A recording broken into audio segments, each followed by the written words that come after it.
In this video, I'm going to show you how to replace the radiator on this Toyota 4Runner. Let's get started.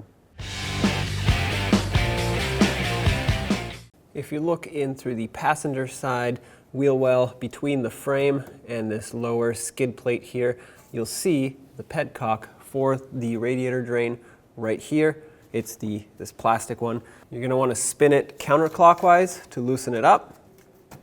Make sure you have a collection bucket underneath because fluid will start coming out. I'm trying to do this through the little access hole so you can actually see what's happening, but typically you would stick your hand right through here.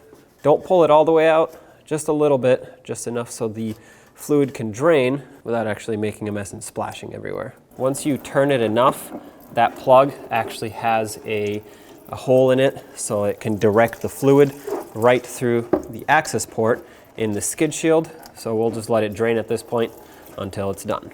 Now let's cap this off since it's pretty much done draining. I don't want it to keep making a mess here, so I'm gonna tighten it up, snug it, and make sure it's ready for when we add coolant. Make sure it's nice and tight. At the top of the radiator, let's disconnect the hose clamp that holds the upper radiator hose connected to it. Use either a Phillips head screwdriver or an 8mm socket. Loosen it up. Now, because I have a worm clamp here, or a screw clamp, however you want to call it, this is what I'm using, but typically you would have the kind that you squeeze with some pliers. Move it out of the way, give it a wiggle, pop it right off. Let's do the same right where it connects to the engine block over here. It should be one of those squeeze clamps, but this one is not. It's been replaced. So I'm just going to loosen this up and do the same exact thing. Move the clamp, give it a couple twists to break it free, and pull the hose right out of the way and set it aside. Let's loosen up the mounting nuts that hold the fan and fan clutch assembly onto the water pump. You can see them right here. They are 12mm in size, and I want to do that now because the belts are still on and it's going to prevent this from spinning as we try to loosen these up. Otherwise you'll fight this spinning and it's going to be a little more difficult, actually a lot more difficult to remove these. So having said that, the only way you can get these off is with a 12mm wrench. We'll stick the wrench in here. Break them free. Don't take them off. We'll take them off in a little bit. Right now, let's finish removing these. Make sure you don't drop them anywhere. Keep them safe. For this last one, I'm going to stick a magnet down here so it can catch it as soon as it comes off. Okay, there it is. Be careful, but you're going to want to break this free. I'm going to take a little pry bar and just pry it off. The reason you want to be careful is because you don't want to jam this right into the radiator. There we go. Slide it up and out. Set it aside. On each side of the radiator, you'll see that the fan shroud is connected with two 10mm bolts. One is right here at the top. Remove this, and if you look straight down, you'll see another one. This applies to both sides.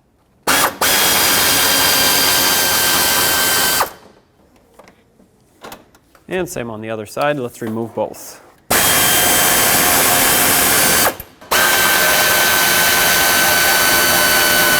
Now you can pull the fan shroud back and right up and out. At the bottom of the radiator, if you have the automatic transmission, you would have cooler lines, well, hoses that go onto these little fittings here, and there is a hose clamp holding them on. Mine actually has an automatic transmission, but someone has looped the cooler lines around into each other and eliminated the cooler. Whether this is a problem with the internals or not, I basically have to skip this step because they are already looped around. So, next, I'm going to disconnect the lower radiator hose. I don't have the original clamp anymore over here, so I'm going to loosen up the worm clamp with an 8mm socket.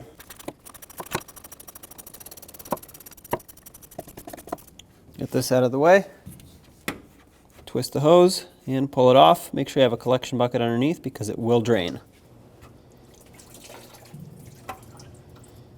Next, I'm going to take the radiator cap off so we can transfer it to the new radiator. Set that aside, and remove the hose that goes to the overflow, so we can put this on the new radiator as well. Next, we actually have to remove the grill because the bolts that secure the radiator onto this radiator support or the front end of the vehicle are actually down here and, well, on both sides. Typically, you have clips all along that secure this grill. This one just had a bunch of wire ties that I've already cut because they're not meant to be there, and unfortunately it's broken, so it pulls right off. But like I said, you would have clips here, here, here, here, and then 3 at the bottom. And the way they work is you would see them right in between these 2 tabs. You'd have to squeeze them top to bottom and pop the grill out. Right at the top here, you'll see one of the mounting bolts for the radiator. This is for the top passenger side. They're all 12 millimeter in size, so let's remove them.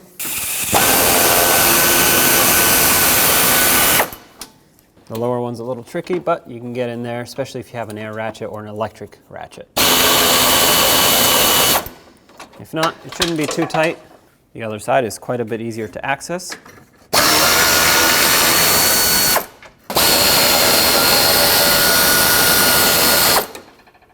At this point, the radiator just has some hooks that it's hanging on. I'll show you those in a second. But all you have to do is pull it up, away, and right out of here. There it is. Try not to tip it forward because there most likely will still be coolant that will come out of the lower hose. Take to the new radiator, slide it down, line it up. This hook that you see right here needs to slide into the radiator support on the front of the vehicle right here.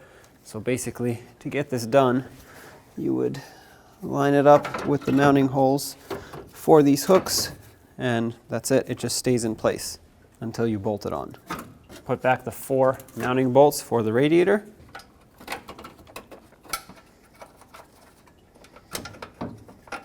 Snug them up.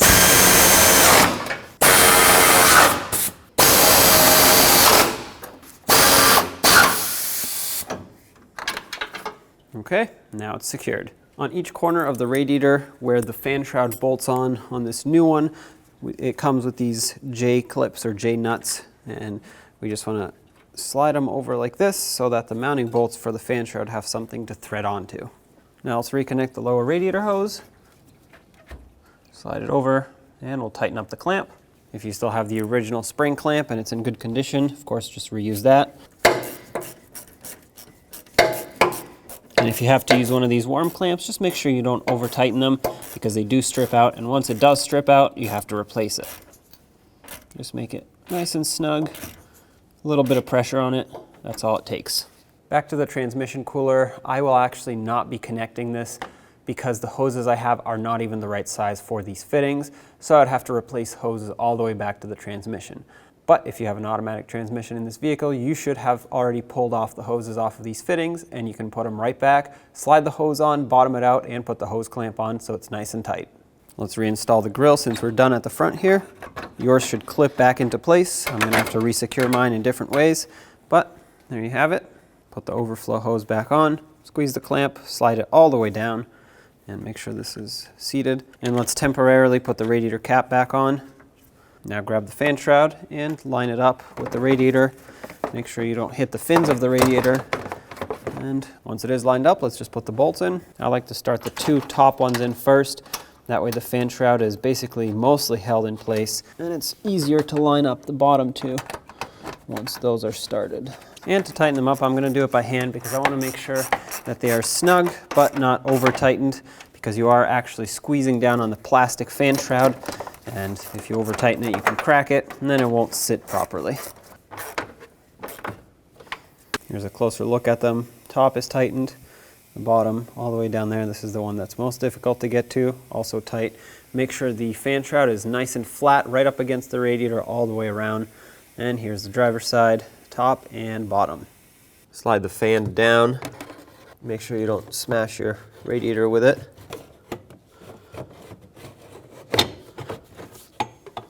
Line up the 4 mounting holes just like so. With them lined up, I'm going to start in whatever mounting nut can start first so it can at least be held on there. Okay, so there's one. Start on the second one. If you have to spin it, you can do it with a pry bar very gently. Now they're all on here. Let's get a 12mm wrench and tighten them up. Just give them a quick snug. About 1/8 of a turn after they're bottomed out and started getting tight. That's all it takes. Keep in mind though, at this point it'll be a lot more difficult to spin the pulley around, unless you want to turn over the whole engine.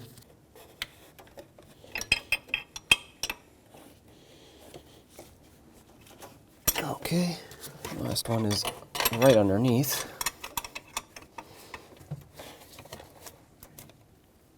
And tight. Okay, so now these are all tight. Perfect. Now let's get the hose back on the engine side. Make sure you have a clamp on here, and then we'll re-secure it onto the radiator side as well. Let's tighten up the clamps. Once they get snug and they start squishing the hose, don't go more than a full turn because you can strip them out. And once these strip out, well, you can't use them. You have to replace them.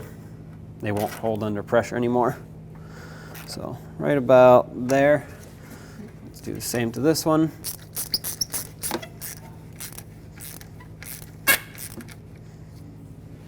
Perfect. Now let's fill the cooling system. Open up the radiator cap, set it aside, and use the appropriate type of coolant. If you're unsure of what to use, refer to your owner's manual, and just fill it up until you can see that the radiator is full all the way to the top.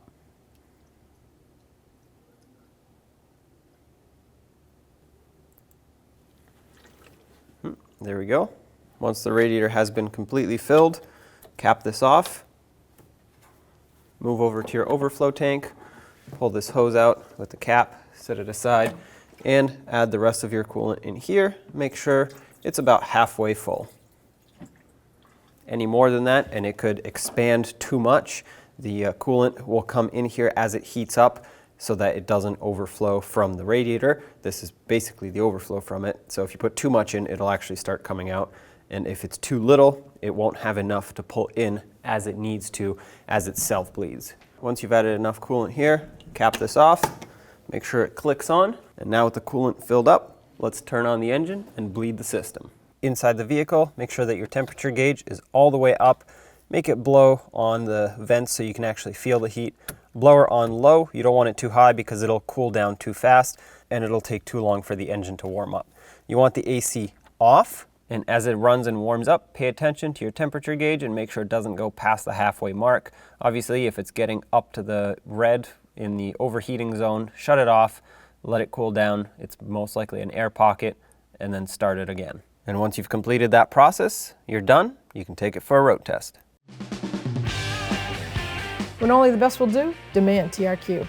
The only company that lets you view before you do. TRQ is committed to offering the highest quality aftermarket auto parts that are engineered for peace of mind. Thanks for using and viewing with TRQ.